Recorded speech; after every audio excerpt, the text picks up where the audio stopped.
ওকে, আসসালামু আলাইকুম। তাহলে আজকে হচ্ছে ধারার যোগফলের সেকেন্ড ক্লাস। গত ক্লাসে আমরা 1 থেকে 7 পর্যন্ত পড়ছি, আজকে টাইপ 8 পড়ব।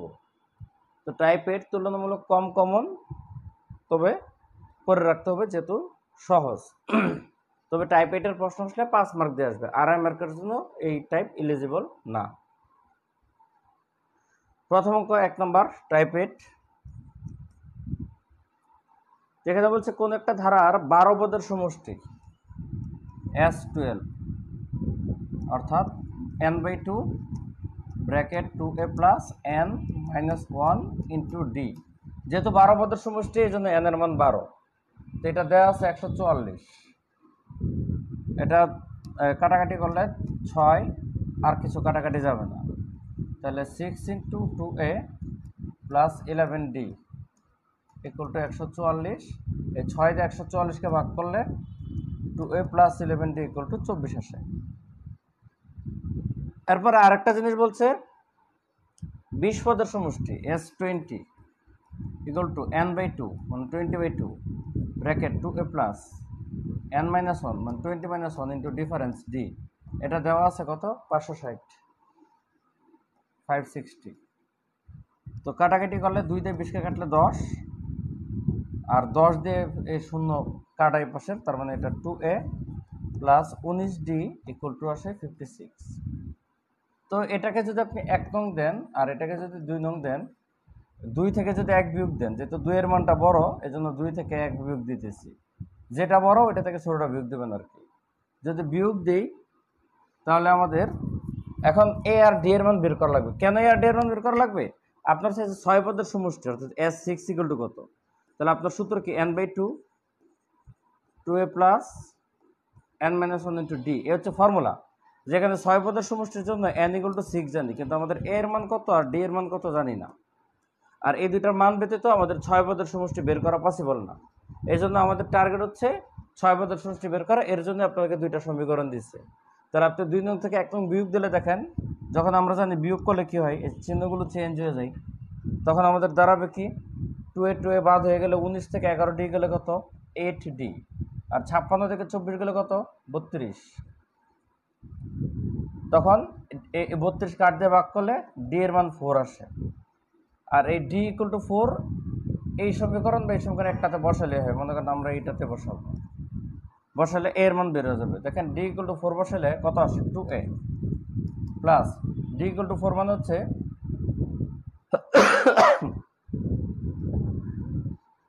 ডি ইকুয়াল টু 4 মানে হচ্ছে 4 11 44 ইকুয়াল টু হচ্ছে 24। একটু মুছি, তাহলে 2a ইকুয়াল টু মাইনাস 20, 44 এর পাশে বিয়োগ হলে a এর মান -10।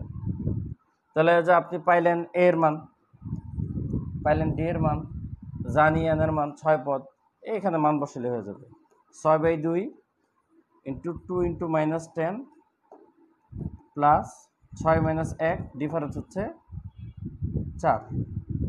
তো 6/2 মান হচ্ছে 3 ব্র্যাকেট -20, এটা 5, 4 5 20, শূন্য আসে অ্যান্সার।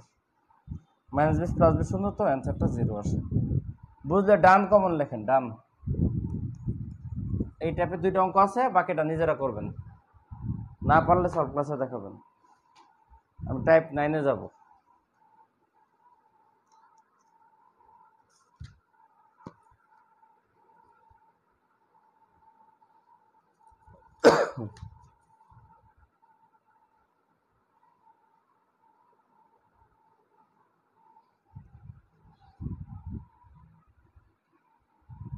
সহজ অঙ্ক, শুধু ধৈর্য ধরে ক্যালকুলেশন করে করে আগাইতে হবে। আর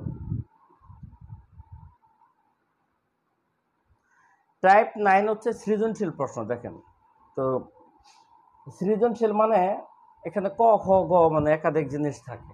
এটা যেমন একটা সিঙ্গেল অঙ্ক, এরকম সৃজনশীল সিঙ্গেল অঙ্ক থাকে না। তো এই সৃজনশীল টাইপ 9 করতে গিয়ে আমাদের টাইপ 1 থেকে 8 পর্যন্ত যে বেসিক শিখছি, যে ফর্মুলা শিখছি, ওইটুকুই সংমিশ্রণে সৃজনশীল প্রশ্ন হয়। সাধারণত একটা নির্দিষ্ট টাইপের মধ্যে একটা ধরনের অঙ্ক থাকে, যতগুলো অঙ্ক হোক একটা ফর্মুলা ইউজ হয়। কিন্তু সৃজনশীল প্রশ্ন নিয়ম হচ্ছে, ধরুন খতে একটা সূত্র ইউজ হবে, গতে গিয়ে আলাদা একটা সূত্র ইউজ হতে পারে। অর্থাৎ ডিফারেন্ট টাইপের কম্প্যাক্ট ককটেল যেটাকে বলা হয় হচ্ছে আমাদের সৃজনশীল প্রশ্ন। সো এখানে কোনো অভিনবত্ব, নতুনত্ব, কোনো নতুন সূত্র নাই, জাস্ট যেটুকু শিখছেন এটুকু পড়লে হয়। অধিকাংশ চ্যাপ্টারে আমি সৃজনশীল প্রশ্ন করি না, তো যেহেতু এই চ্যাপ্টার একটা কোশ্চেন করাই দিই শুরুর দিকে, যেহেতু আপনাদের টেস্ট করার জন্য, যে প্রমাণ দেখানোর জন্য। দেখেন এখানে নতুন কিছু পড়াচ্ছি না, আমি 1 নম্বর কোশ্চেনটা পড়াই, বোর্ড বেড ডিরেক্ট কোশ্চেন।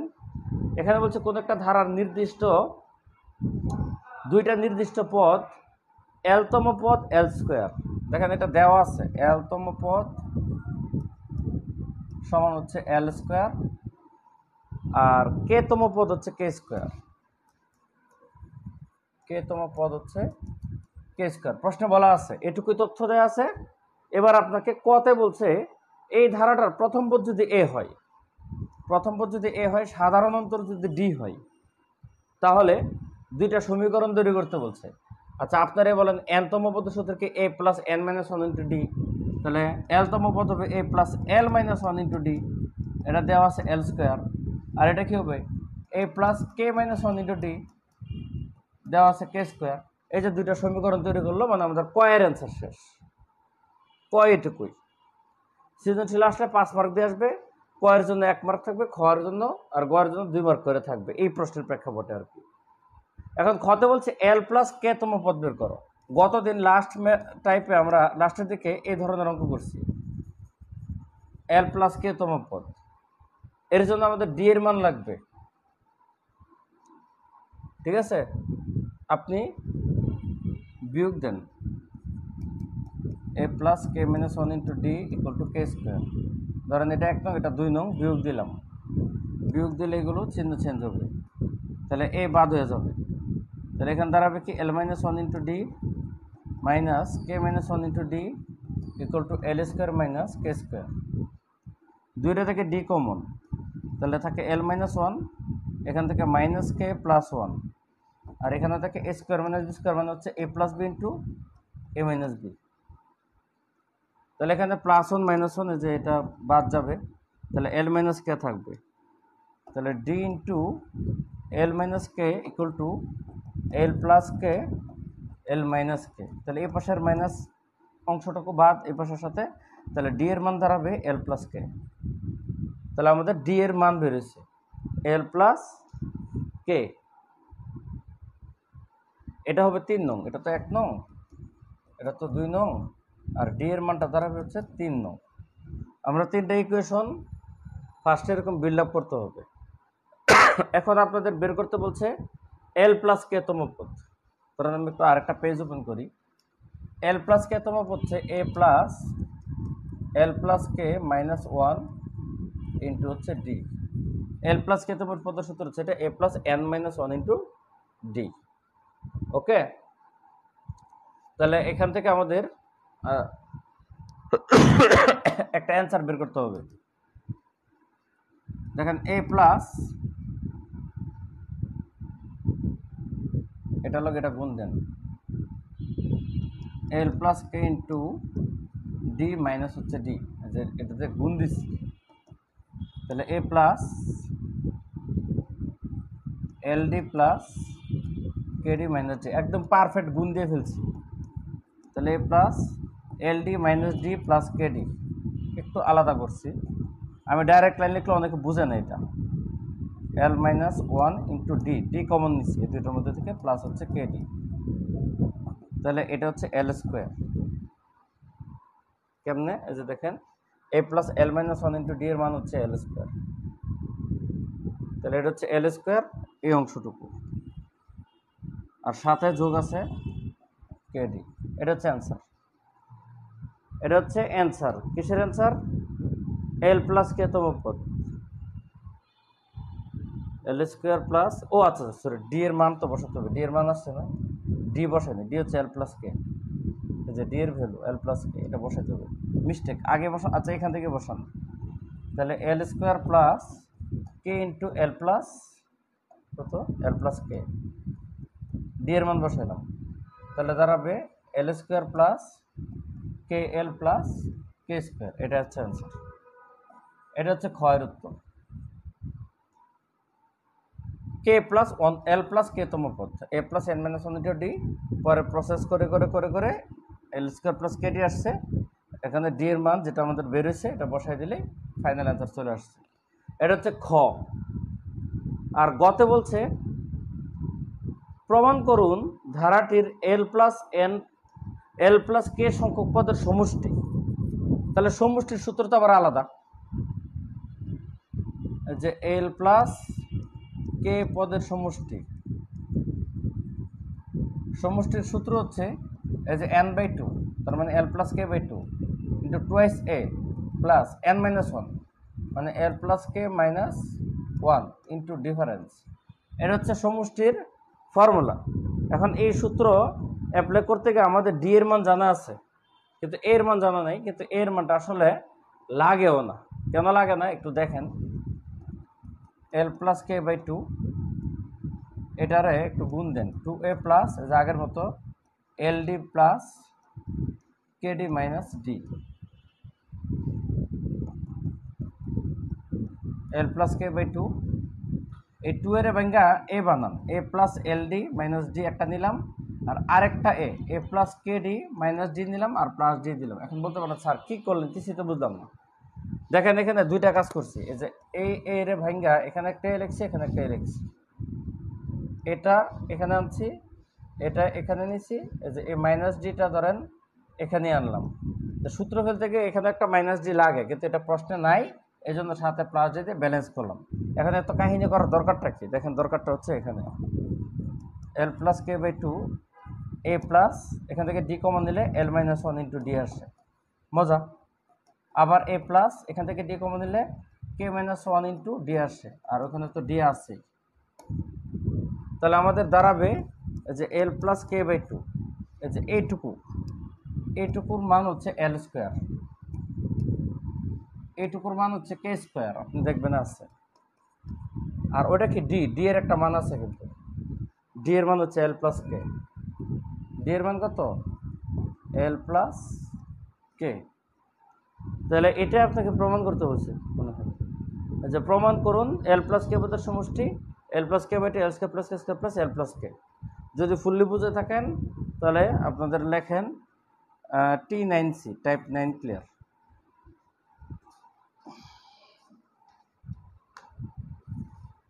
এগুলো নিজেরাও রিডিং করে পারা যাবে।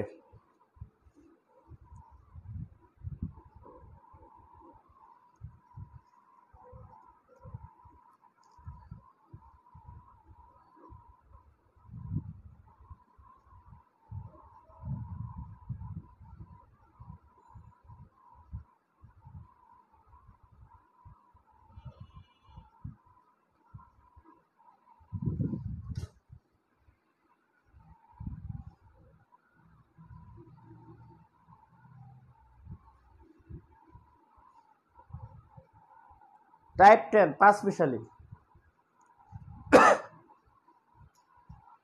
এখানে এক নম্বর অঙ্কটা হচ্ছে আপনাদের সিলেবাস সংশ্লিষ্ট না, এটা সম্পূর্ণ ভিন্ন একটা জিনিস। এটা আমি সবার পরে পরে আগে বাকিগুলো দেখি। এই যে এখন মাত্র অঙ্কটা করলাম না, এটার মধ্যে ধৈর্য ধরে 3 নম্বর অঙ্কটা নিজেরা করার চেষ্টা করবেন, গুরুত্বপূর্ণ 3 নম্বরটা। 3 কিন্তু অনেক গুরুত্বপূর্ণ একটা অঙ্ক, কিন্তু আমি করাবো না। আমি করাবো 4 নম্বর কোয়েশ্চেনটা, যেটা 43তম রিটেনে আসছে। 3 নিজেদের কাজ, 2 নম্বর পান্তাভাত অঙ্ক, আর 1 আমি করাবো। 1 করাবো একটু পরে, আগে 4 নম্বর করাই নি। 2 প্লাস 22 প্লাস 32 প্লাস আর কিছু দেয়নি, ডট ডট ডট ডট দিয়ে ফিনিশিং আবার দুইটা পদ দিচ্ছে, 2182, 2192।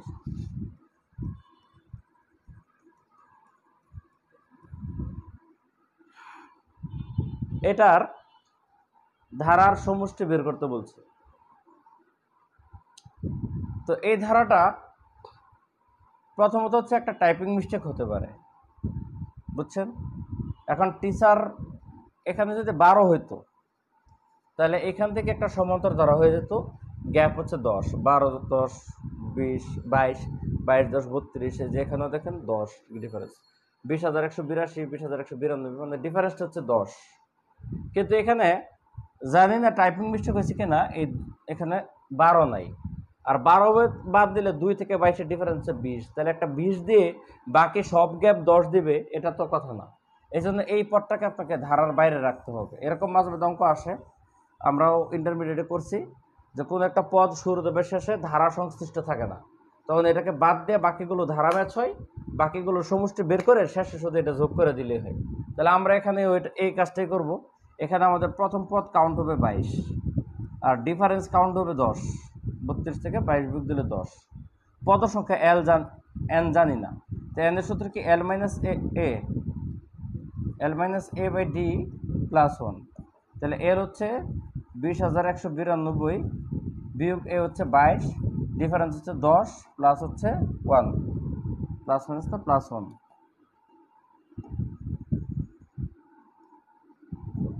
প্লাস 1 1 ইংলিশে হবে তো বাংলায় হবে সব, তাহলে এই 10গুলো বাংলায়। এখন আপনি ক্যালকুলেটরে চাপ দেবেন, 20,192 মাইনাস 22, 20,172 আসবে, ভাগ 10। তাহলে 20,172কে 10 দিয়ে ভাগ দিবেন,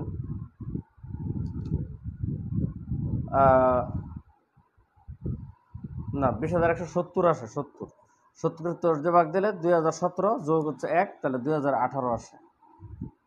আপনার ক্যালকুলেটর সাহায্য করলে এন এর মান 2018 আসে। তাহলে আপনার চাইছে এখন সমষ্টি বের করতে হবে, যোগফল। তাহলে সমষ্টির সূত্র কি আছেন, n/2 2a plus n-1 into difference. তাহলে কয় পদের সমষ্টি? 2018, যেহেতু এন এর মান 2018, তাহলে 2018 ভাগ 2 2a, তাহলে এর মান কত? 2 × 22 প্লাস 2018 বিয়োগ 1 ইন্টু ডিফারেন্স কত? 10। বাই ক্যালকুলেটরের সহযোগিতা লাগবে, আপনারা ক্যালকুলেটরের সহযোগিতায় এটার ভাগ দিয়ে ক্যালকুলেশন করলে আপনাদের ফিনিশিংয়ে গিয়ে বিশাল বড় একটা সংখ্যা হবে, 20 39 59 26, 20 39 59 26। এটা আসে কি এইটুকুর সমষ্টি। এটা এর লগে যদি আপনি 10 যোগ করেন, তাহলে 20 39 59 36, এটা হচ্ছে final answer. A plus N minus 1 into D, sir এই সূত্র দিয়ে করা পদ সংখ্যা বের করা যাবে? হ্যাঁ, ডেফিনেটলি যাবে। আপনি A plus N minus 1 into D দিয়ে যদি করেন, সেটা আরো বেশি উত্তম, এটা অনুত্তম, বুঝছেন? এটার চেয়ে ওইটা করলে বেশি ইমপ্রেশন ক্রিয়েট হবে আপনার। তাহলে বুঝছেন কিনা বলেন? জি স্যার কমেন্ট করেন। তাহলে আমি 1 নম্বরটা করাচ্ছি, এরপরে জি স্যার কমেন্ট করেন, পরে 1 করাচ্ছি, করা এই টাইপ শেষ করে দেব। পরে শুধু আমাদের একটা টাইপ থাকবে, যদি টাইপটাই মেন আমাদের প্রয়োগ, ধারার প্রয়োগ, সমান্তর ধারার প্রয়োগ।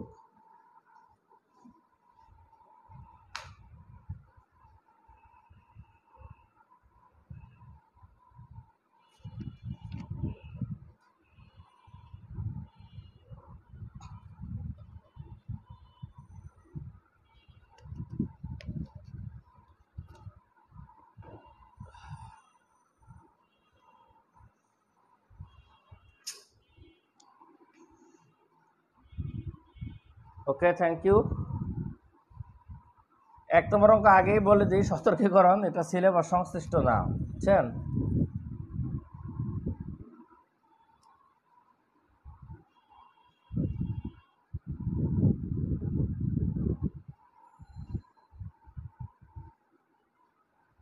ওয়ান বাই ই ইকুয়াল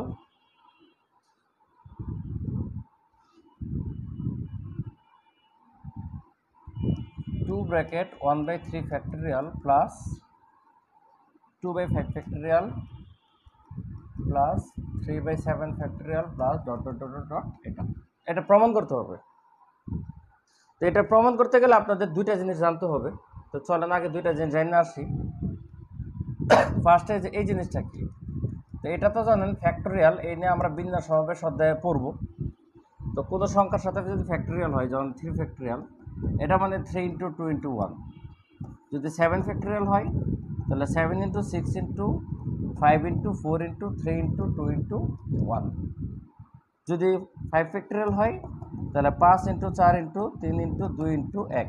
মানে যে কোনো ফ্যাক্টোরিয়াল মানে হচ্ছে ওই সংখ্যা থেকে শুরু করে গ্র্যাজুয়ালি একটা একটা করে কমতে কমতে 1 পর্যন্ত যাবে। মানে স্টার্টিং সংখ্যা হবে এই সংখ্যাটা আর ফিনিশিং হবে 1, এর মাঝখানে ধীরে ধীরে ধীরে ধীরে কমবে। এটা হচ্ছে ফ্যাক্টোরিয়ালের তর্জমা। এবার গুণ করলে এদের একটা মান আসে, যেমন এগুলো গুণ দিলে 120 আসবে, এগুলো গুণ দিলে আমাদের 6 আসবে, এগুলো গুণ দিলে 2040 আসে সম্ভবত, ঠিক আছে? না 720 তো না 5040 সম্ভবত, এগুলো গুণ দিলে 5040 আসে, আমার ঠিক মনে নাই, আমার 6 ফ্যাক্টোরিয়াল পর্যন্ত মান মুখস্থ আছে। তো এই হচ্ছে আমাদের ফ্যাক্টোরিয়ালের তর্জমা, এটা একটা ফ্যাক্ট। আর আরেকটা জিনিস মনে রাখবেন, এই ফ্যাক্টোরিয়ালের মধ্যেই ধরেন আমি 7 ফ্যাক্টোরিয়াল লিখলাম, এটা তো 7 × 6 × 5 × 4 × 3 × 2 × 1। এটাকে আপনি বিভিন্ন ঢঙ্গে লিখতে পারেন। ধরেন লিখতে পারেন 7 × 6 ফ্যাক্টোরিয়াল, অথবা 7 × 6 × 5 ফ্যাক্টোরিয়াল, এভাবে লেখা যায়। মানে আপনি যেখানে থামবেন, যেমন এই যে কীভাবে লিখছি দেখেন, এইটুকু কিন্তু 6 ফ্যাক্টোরিয়াল, এই জন্য 7 × 6 ফ্যাক্টোরিয়াল। আবার এইটুকু কি ফ্যাক্টোরিয়াল, 5 ফ্যাক্টোরিয়াল, এই জন্য 7 × 6 × 5 ফ্যাক্টোরিয়াল লেখা যায়। আপনার যখন যেভাবে প্রয়োজন সেভাবে লিখে নিতে পারবেন। আর থার্ড আর একটা জিনিস আমি বলছি যে আপনাদের সিলেবাস সংশ্লিষ্ট না, এই যে e⁻x এর একটা সূত্র আছে, এটা হচ্ছে বিস্তৃতি সূত্র। আপনাদের দ্বিপদী বিস্তৃতি অধ্যায় আছে, সেই অধ্যায়ে আপনি বিস্তৃতি পড়বেন, যদিও এই বিস্তৃতি পড়বেন না। তো এটা একটা মুখস্থ সূত্র, আপনাদের মুখস্থ করতে হবে e⁻x এর এক্সপানশনটা। এখন এই ধরনের অনেক এক্সপানশন আছে, e⁻x, log 1 + x, log x, a⁻x। এখন আপনারা কি এতগুলো মুখস্থ করবেন? একবার আসছে কালে বদরে, আবার যদি আসে রিপিট আসতে পারে, এই জন্য এই অঙ্কটা করে নেবেন। এই ধরনের অঙ্ক আপনারা করে পারবেন না, কারণ সব অঙ্ক কিন্তু সিলেবাস সংশ্লিষ্ট অঙ্কগুলি আমাদের করে শেষ করা যাবে না। এগুলো ইন্টারমিডিয়েট অ্যাডমিশন টেস্টে তুতাবাকের মতো পড়াইছে, এগুলো মুখস্থ ডাইরেক্ট। যত সূত্র আছে মনে করেন এই বিস্তৃতি, চোখ বন্ধ করে দিলেও লিখতে পারবো। তবে আপনারাও লিখতে পারবেন, এখানে একটা মেকানিজম হচ্ছে এটা মনে করার, এই যে e⁻x আর e⁻−x দুইটা সূত্র আছে, বুঝছেন? এই মাইনাসটা হলে এরকম হয়, অর্থাৎ একটা প্লাস একটা মাইনাস, একটা প্লাস একটা মাইনাস হয়। এটা হচ্ছে মাইনাসের বেলায়। আর প্লাসের বেলায় কি সব মাইনাস হয়, সব প্লাস হয়। এবং এক্সের উপরে যত নিচে তত ফ্যাক্টোরিয়াল। যেমন দেখেন এক্সের উপরে 2, এই যে 2 ফ্যাক্টোরিয়াল, এক্সের উপরে 3, 3 ফ্যাক্টোরিয়াল, এক্সের উপরে 4, 4 ফ্যাক্টোরিয়াল। এখন বলতে পারো স্যার এটা কি হয়েছে এই নিয়মে? হ্যাঁ হয়েছে, এটা এক্সের উপরে 1 আছে, এই জন্য নিচে 1 ফ্যাক্টোরিয়াল। আমি বলতে পারো স্যার এটা কেমনে আনছেন? এটা এই নিয়মে হয়েছে, এক্সের উপরে 0, নিচে হচ্ছে 0 ফ্যাক্টোরিয়াল। তাহলে যে কোনো ⁻0 মানে হচ্ছে 1, আর 0 ফ্যাক্টোরিয়ালের মান হচ্ছে 1, তাহলে 1/1 হচ্ছে অ্যান্সারটা 1, এই হিসাবে এটা 1 আসে। তো কনসেপ্ট হচ্ছে যে কোনো এই ধারাটা হচ্ছে 0 থেকে শুরু হয়, 0, 1, 2, 3 এক্সের উপরে পাওয়ার দিবেন, নিচে ওই সংখ্যার ফ্যাক্টোরিয়াল দিবেন, তাহলে আমাদের e⁻x এর সূত্র হয়ে যায়। তাহলে এই কনসেপ্টটা ইউজ করে আপনাদের এখন এই অঙ্কটা করতে হবে, যেটা পরীক্ষা আসছে। দেখেন 1/e মানে হচ্ছে e⁻−1, ঠিক আছে?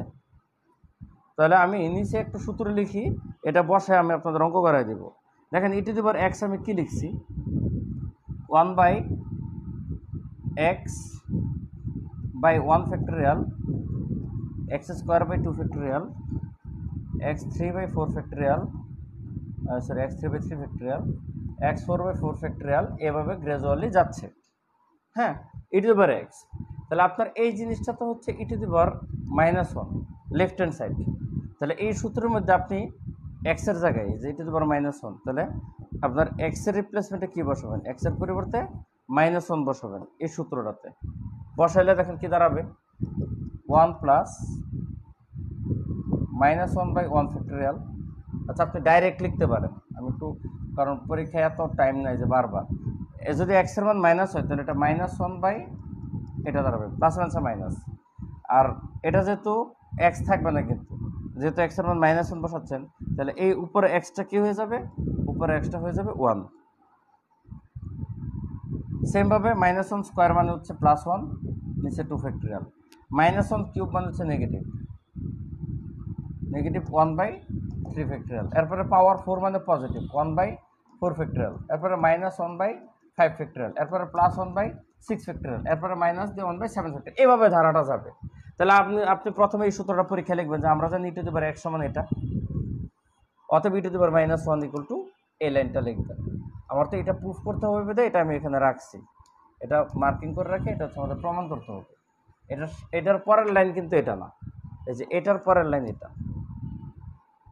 এরপরে আমাদের ধীরে ধীরে দেখবেন যে অঙ্ক সুন্দর করে মিলে গেছে। লেফট হ্যান্ড সাইড শেষ, আমাদের রাইট হ্যান্ড সাইড এখন আমাদের মিলাইতে হবে। তা আমরা মিলাবো, আসেন ধীরে ধীরে মিলাই। এই লাইনটি হচ্ছে দ্বিপদী বিস্তৃতির, পরের বাকিটুকু হচ্ছে বিন্যাস সমাবেশ। মানে বিস্তৃতির ফর্মুলা এখান থেকে এখানে শেষ। এরপর আমি যা কনসেপ্ট ইউজ করবো সব হচ্ছে বিন্যাস সমাবেশের। তো দেখেন বিন্যাস সমাবেশের কনসেপ্ট ইউজ করি।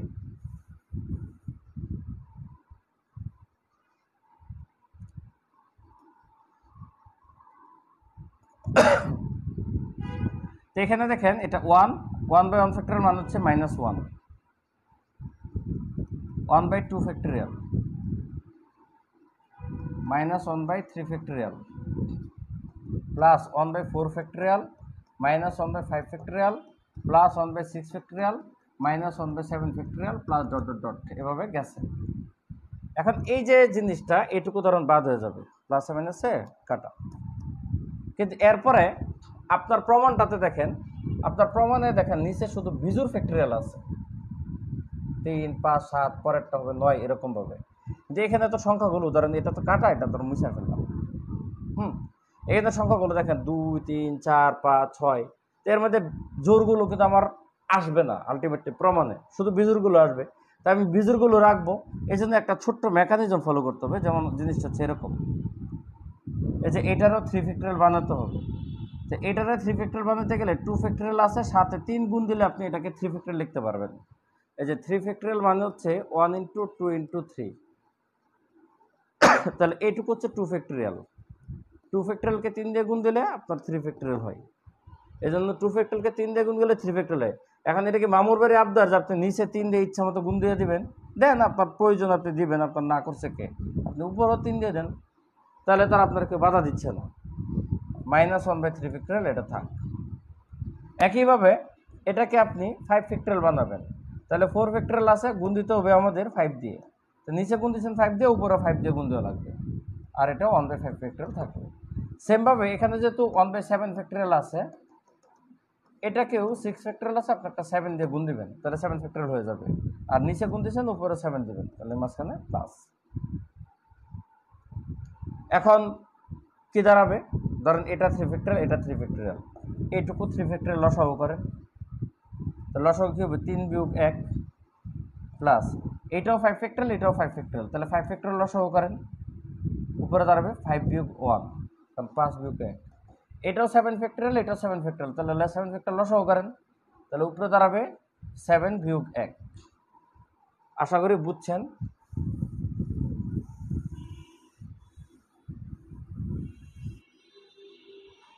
এরপরে এই যে এটা দাঁড়াবে 2/3 factorial plus 4/5 factorial plus 6/7 factorial plus dot dot dot. এটা তখন উপর থেকে একটা 2 কমন নিলে 1/3 factorial, 2/5 factorial, 3/7 factorial plus dot dot dot, এটা দ্বারাই যেটা হচ্ছে আমাদের রাইট হ্যান্ড সাইড।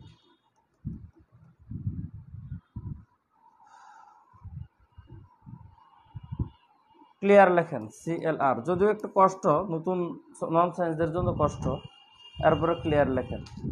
আমি টাইপ 11-এ যাব।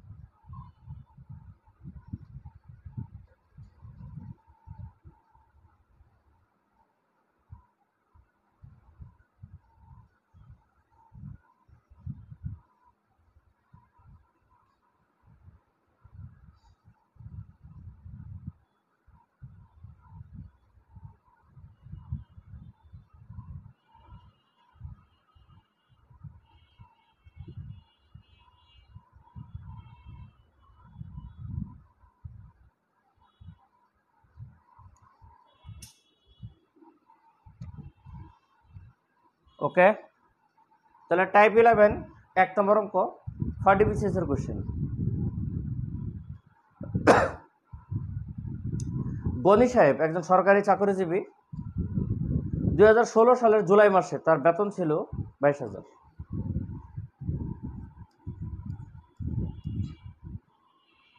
2017 জুলাই, অর্থ বছর হিসাব আর কি। এখন বার্ষিক বেতন বাড়ে 1000 করে, মানে এক বছরে 1000 বৃদ্ধি পায়। এটুকুই তথ্য।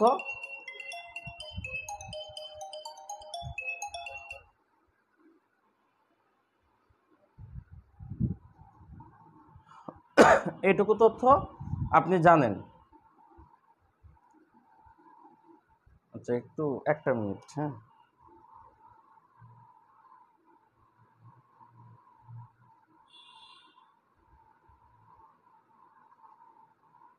এক মিনিট, আপনার প্রশ্নটা পড়েন, আমি একটা মিনিট সময় নিই।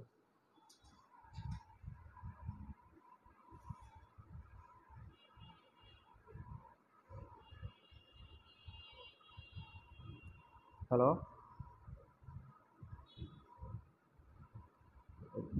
উপরে যাওয়ার সময় ক্লাস তো শেষ হতে হতে তোমার ফোনে 5টা বাজবে, তখন তো নামাজ পড়ে যাবো আর কি।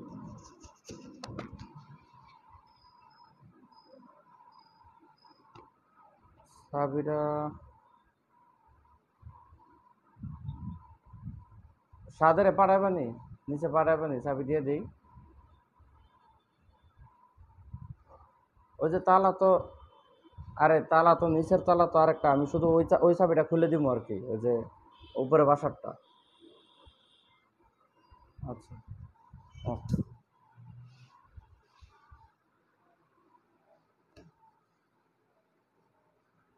সরি, একটু পারিবারিক আলাপ করলাম। কই যেন গেল আপনাদের ক্লাস?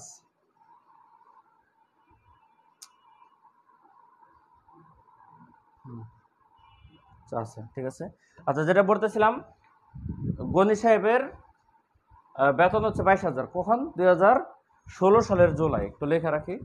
2016 জুলাই বেতন হচ্ছে 22,000। তার বার্ষিক ইনক্রিমেন্ট হচ্ছে 1,000 টাকা করে বেতন বাড়ে। এখন আপনাকে ক নম্বরে বলছে উপযুক্ত তথ্যের ভিত্তিতে একটা সমান্তর ধারা তৈরি করতে। তো সমান্তর ধারা তৈরি করেন। পরের বছর বেতন হবে 23,000, এর পরের বছর বেতন হবে 24,000, এর পরের বছর বেতন হবে 25,000। তাহলে এই ডট ডট ডট ডট এইভাবে তার বেতন বাড়তে থাকবে সে যতদিন চাকরি করে। তাহলে এই হচ্ছে সমান্তর ধারা তৈরি করতে বলছে, করে দিলাম। এখন আপনাকে বলছে আপনারা কিন্তু বইয়ের মতো সুন্দর করে লিখবেন আর কি। এখন বলছে 2025 সালের জুলাই মাসে গনি সাহেবের বেতন কত হবে? 2025 সালের জুলাই মাস। তাহলে আপনি একটু আঙ্গুল গুনে বের করে ফেলবেন এখানে বছর কয়টা। দেখেন 16 সালে তো বেতন 22,000 আছে, তাহলে বেতন যে এটা তো 2016 সালের বেতন, তাহলে এটা তো 2017 সালের, এটা তো 2018 সালের, এভাবে 2025 সালে তার বেতন কত হবে? তাহলে 22 কিন্তু গুনতে পারবেন না, 16 গুনতে পারবেন না, 17 গুনতে হবে। তো আসি।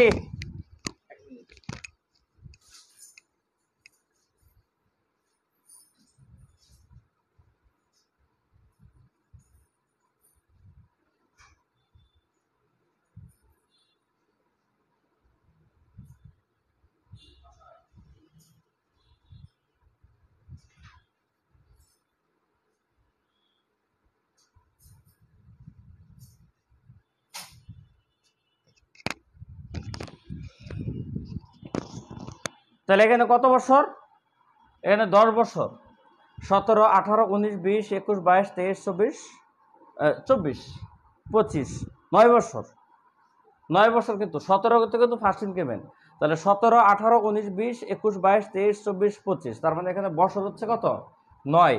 তার মানে আমাদের n ইকুয়াল টু হচ্ছে 9, 9 বছর। এটা তো এর মান, আর ডিফারেন্স ডি তো 1000, আর n হচ্ছে 9 বছর। তাহলে আপনার বেতন কত? 2025 সালের জুলাই মাসে বেতন কত, মানে 9তম পদ কত? তাহলে আমাদের সূত্র হচ্ছে a plus n minus 1 into D, nতম পদের সূত্র। তাহলে যেখানে a মান হচ্ছে 22,000 প্লাস n হচ্ছে 9 বিয়োগ 1, ডিফারেন্স হচ্ছে 1000 করে বেতন বাড়তেছে। তাহলে 22,000 যোগ হচ্ছে 8 ইন্টু 1000 মানে 8000। তাহলে 22 আর 8 হচ্ছে 30,000। তাহলে তার বেতন হবে 30,000। এটা হচ্ছে আপনার কি হলো, মিস্টেক হইলো?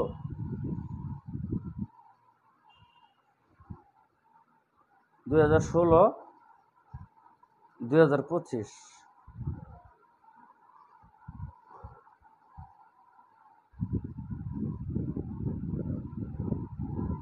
আরে এই সিস্টেম হইলে ভুলে যাবে, এই সিস্টেম হইলে একটা মিস্টেক করছি আমি, ঠিক আছে? আপনার তো 9 বছরে গিয়ে বেতন বৃদ্ধি পায়, আপনি এই সূত্র দিয়ে ফেললেন না।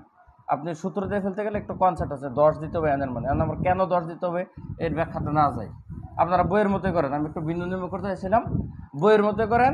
9 বছর, 9 বছরে বেতন বাড়বে 1000 করে, 9,000 টাকা। এটা হচ্ছে বেতন বৃদ্ধি। আচ্ছা, ক্লাসটা একটু তাড়াতাড়ি শেষ করে দিতে হবে, মনে বজ্রপাত হইতেছে। বজ্রপাত হলে ডিজিটাল বোর্ড বন্ধ রাখতে হয়। দেখি, তাহলে 22,000 হচ্ছে স্টার্টিং স্যালারি, 9 বছরে ইনক্রিমেন্ট হচ্ছে 9,000। তাহলে 22,000 যোগ ইনক্রিমেন্ট 9,000, এই টোটাল 31,000 হবে বেতন। এটাই করেন অ্যান্সার। বুঝলে লেখেন ওকে, ওকে কমেন্ট করেন। এরপরে এটার খ নম্বরটা করাইতেছি, ওকে কমেন্ট করেন।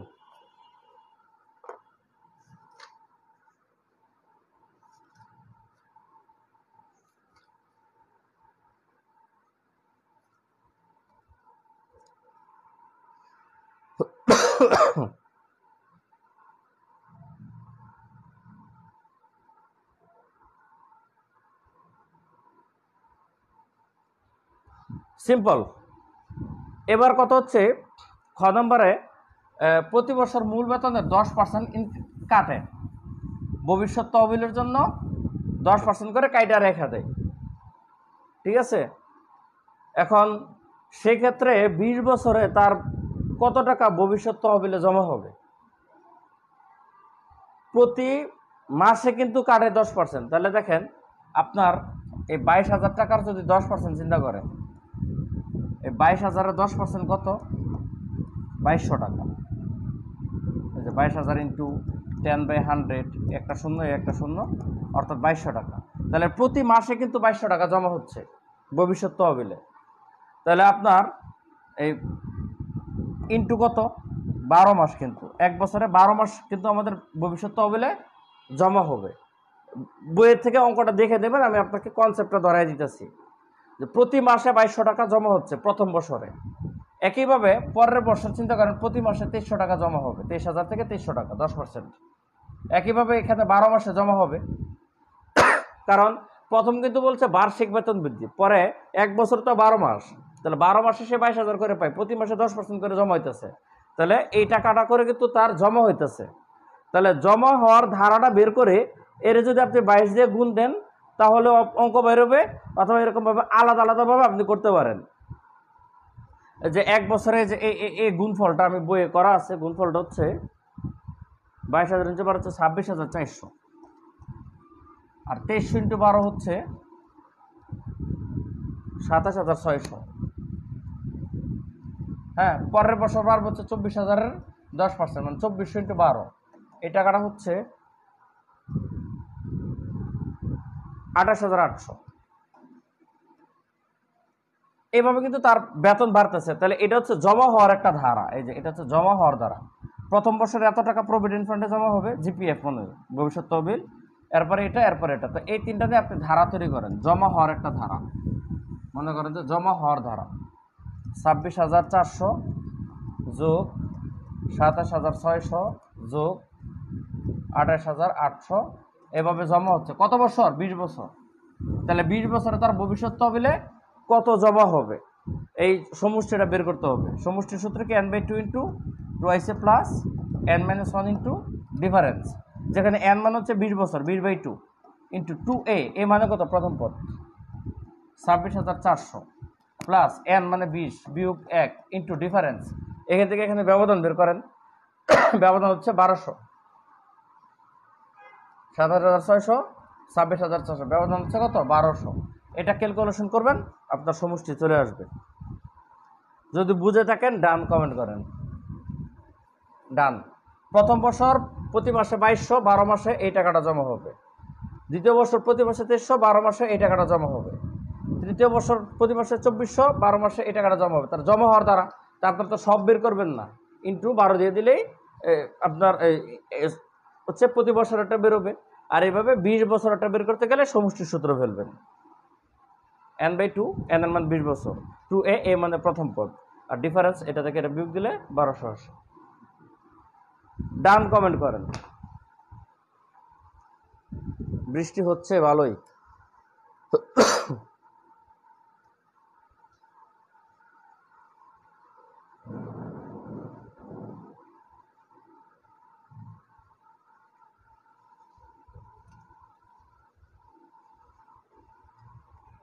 আচ্ছা, এটার মতোই আপনাদের হচ্ছে 5 নম্বর অঙ্ক অনেকটা সেম, বুঝছেন? তারপর হচ্ছে আপনাদের আরও 2টা অঙ্ক করালে তাহলে বাকিগুলো অটোমেটিক্যালি হয়ে যাবে সহজেই।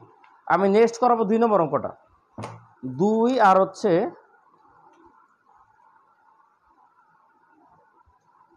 ধরেন 2 আর 9, এই 2টা অঙ্ক করাই দিই, তাহলে ক্লাসটা শেষ করে দিই। 2 নম্বর, এক ব্যক্তি 22,000 টাকায় একটা ফ্রিজ কিস্তিতে কিনছে। কিস্তির মাধ্যমে পরিশোধ করতে রাজি হয়েছে, 22,000 টাকা দিয়ে হচ্ছে কিনছে। প্রথম কিস্তি পূর্বের কিস্তি থেকে 500 টাকা বেশি হবে, মানে ফার্স্ট কিস্তি দিছে হচ্ছে 1,000 টাকা। দেখেন, প্রথম কিস্তি 1,000 টাকা দিছে, সে কন্ডিশন দিচ্ছে যে আমি প্রতি মাসে কিস্তি হচ্ছে আগেরটা থেকে 500 করে বাড়ায় দিব। তাহলে তার কিস্তির ধারাটা হচ্ছে এটা, প্রথম মাসে 1,000, পরের মাসে কত হচ্ছে প্রথম কিস্তি, মাসিক বলে নাই, প্রথম কিস্তি। তাহলে ফার্স্ট কিস্তি 1,000, পরের কিস্তি 1,500, পরের কিস্তি 2,000, পরের কিস্তি 2,500, এভাবে দিয়ে দিয়ে সে 22,000 টাকা শেষ করবে। এখন আপনাকে বলছে যে কতগুলো কিস্তি তার দেওয়া লাগবে, মানে এখানে পদ সংখ্যা কত, যে কয়টা কিস্তি দেওয়া লাগবে। মনে করি এনটা কিস্তি দেওয়া লাগবে, তাহলে এনতম পদ কিন্তু 22,000, কারণ না এনতম পদ 22,000 না, 22,000 টাকা তো হচ্ছে আপনি টোটাল দেবেন, সমষ্টিটা 22,000, এই ধারাটার সমষ্টি 22,000, মানে আপনি এন লাস্ট কিস্তি দিলেন, যতই দিলেন আপনার এই টোটাল ধারাটার সমষ্টি হচ্ছে 22,000। মনে করেন আপনি এন সংখ্যক কিস্তি দিচ্ছেন, পদ সংখ্যা এন, তাহলে আপনার সমষ্টি 22,000। তার সমষ্টির সূত্র কি? n/2 into twice A plus n-1 into D equal two 22,000, কারণ আপনার টোটাল টাকা হচ্ছে ফ্রিজের দাম এত। এখান থেকে ক্যালকুলেশন করে এন এর মান বের করবেন, কিস্তির সংখ্যা বের হয়ে যাবে। এন তো জানি না, n/2 ইন্টু 2a হচ্ছে 2,000 প্লাস n-1 ইন্টু ডিফারেন্স হচ্ছে কত? 500, আগের কিস্তি থেকে পরের কিস্তি 500 টাকা ডিফারেন্স, 22,000। এই ধরনের অঙ্ক কিন্তু অনেকগুলো করা হয়েছে, ঠিক আছে? এখন এটা একটু আমি শর্টকাট মেরে দিচ্ছি, বজ্রপাত হচ্ছে বিদায়। হ্যাঁ, আপনারা বই থেকে দেখে ক্যালকুলেশনে দেখবেন এখানে এন এর 2টা মান আসছে, এন এর মান আসছে -11 আর একটা হচ্ছে +8। তো কিস্তি সংখ্যা তো নেগেটিভ হইতে পারে না, এজন্য এটা বাদ যাবে। সুতরাং 8টা কিস্তিতে তার পুরো টাকা পরিশোধ হবে। আমি সবটুকু লিখে ফেলছি, ধারার প্রথম পদ, ডিফারেন্স বেরোবে, কিস্তি সংখ্যা জানি না, এই জন্য এন সংখ্যক কিস্তি, কিন্তু সবগুলো কিস্তি মিলে তো তার টোটাল ফ্রিজের দামটা হবে। এই জন্য সমষ্টি মানে হচ্ছে 22,000। তাহলে এখানে আমাদের এর মান আছে, ডি এর মান আছে, শুধু এন এর মানটা ক্যালকুলেশন করে বের করবেন। আপনারা পারবেন তো? যদি পারেন লেখেন জি স্যার। আর একটা অঙ্ক করাবো।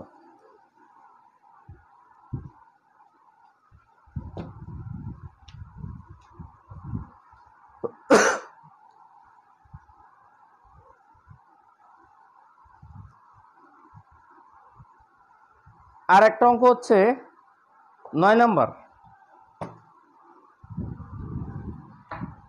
এই টাইপটা কিন্তু খুব গুরুত্বপূর্ণ, বুঝছেন? এই টাইপ 11 প্রয়োগটা সহজ সহজ কোয়েশ্চেন, বই পড়লে বোঝা যায়। আগের 10টা টাইপ পারলে এটা বই পড়লে বোঝা যায়। 9 নাম্বার প্রশ্ন হচ্ছে, বলছে আবিরকে তার মা একদিন টিফিনের জন্য 5 টাকা দিছে, দিয়ে বললেন যে গুরুত্তর ধারায় প্রতিদিন টাকা দিবেন, মানে আগের দিন যা দিছে পরের দিন এটার সাথে 2 গুণ বা 3 গুণ বা 4 গুণ, গুরুত্ব ধারা মানে একটা নির্দিষ্ট সংখ্যা গুণ দিয়ে দিবেন। তো যদি প্রতিদিনের টিফিনের টাকা সমান্তর ধারায় দিতেন তবে সে মাসিক কত টাকা পাবে? মা বলছে গুরুত্তর ধারায় দিবে, কিন্তু যদি সমান্তর ধারায় দিত তাহলে কত টাকা পাইতো? উল্লেখ্য যে আবিরের দ্বিতীয় দিন টাকা পাইছিল 11, তাহলে প্রথম দিন টাকা পাইছে 5 টাকা, দ্বিতীয় দিন টাকা পাইছে 11 টাকা। তাহলে আমাদের সমান্তর ধারা যেহেতু, তাহলে পরের দিন এই যে 6 টাকা বেশি পেয়েছে, পরের দিন দিবে 17 টাকা। এভাবে সে পাইছে। তাহলে এভাবে হচ্ছে তার মাসিক কত টাকা পাবে? তাহলে 1 মাস তো 30 দিন, 1 মাস 30 দিন না, যেহেতু কোনো মাস মেনশন করে নাই, তাহলে 30টা পদ হবে। আর যদি জুলাই মাস বা ডিসেম্বর মাসে বলতো তখন আপনার পদ 31টা কাউন্ট করতে হতো। কোনো কিছু না বললে মাস 30 দিনে ধরতে হয়। তাহলে সমান্তর ধারায় তার জুন মাসে জুন মাসের না, এই মাসে টোটাল সে কত টাকা পাইছে, যে সমষ্টিটা বের করতে বলছে। তো সমষ্টির সূত্র কি? n/2 × 2 plus n-1 into difference, যেখানে n এর মান হচ্ছে 30টা দিন, 2a এর মান হচ্ছে 5, প্রথম 5 টাকা হচ্ছে n এর মান 30 × 1, ডিফারেন্স হচ্ছে 6।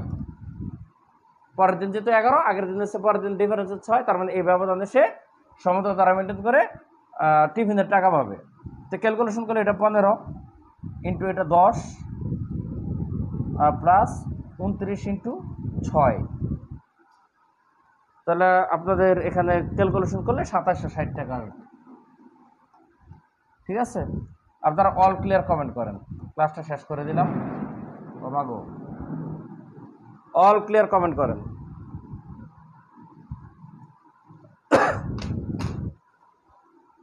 কালকে গুণোত্তর ধারা ধরবো। শুনেন, কালকে আমি দুপুরের খাওয়ার পরে হচ্ছে আমার ওয়াইফকে নিয়ে হসপিটালে যাব অ্যাডমিট করতে। আপনাদের ক্লাসটা দুপুরের আগে হবে, সময়টা আমি পরে জানিয়ে দেবো। আপনারা সম্ভাব্য ধরে নেন 11টা, সম্ভাব্য সময় হচ্ছে 11টা, কালকে সকালে সম্ভাব্য 11টা কিংবা 11:30, এই 2 টাইমের মধ্যে যে কোনো একটা ইনশাআল্লাহ ক্লাস হবে। ঠিক আছে, তো ভালো থাকবেন, দোয়া করবেন আমার জন্য এবং আমার ওয়াইফের জন্য। আল্লাহ হাফেজ।